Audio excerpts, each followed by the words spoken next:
पंडित और कुम्हार की कहानी। कहीं दूर एक पंडित रहा करता था। उसका नाम भोला था। एक बार वो अपने गांव को छोड़कर किसी दूसरे राज्य में पैसा कमाने जा रहा था।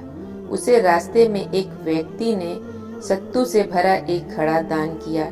सत्तू से भरा घड़ा पाकर भोला बहुत खुश हुआ। कुछ दूर चलने के बाद वह एक कुम्हार के घर पहुंचा। कुम्हार ने भोला को आराम करने के लिए एक कमरा दिया। उस कमरे में एक चारपाई बिछी हुई थी और काफी मात्रा में मिट्टी के बर्तन और खिलौने रखे हुए थे। भोला पंडित के हाथ में उस समय एक डंडा भी था।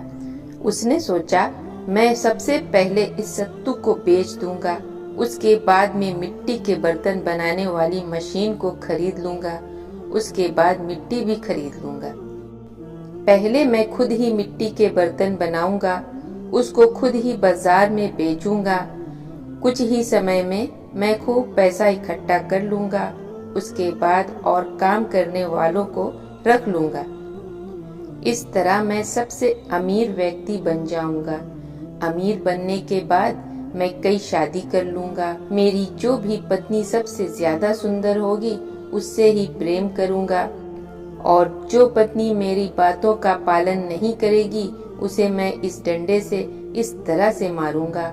यह कहने के बाद वह अपने हाथ के डंडे से तेजी के साथ बर्तनों को मारने लगा। सबसे पहले उसका सत्तू से भरा घड़ा फूट गया।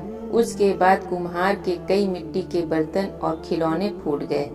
फूटने की आवाज सुनकर कुम्हार कमरे के अंदर आ गया। भोला की यह हरकत देख कुम्हार गुस्से से पागल हो गया। कुम्हार ने भोला से अपने नुकसान के पैसे मांगे। भोला के पास कोई भी पैसा नहीं था।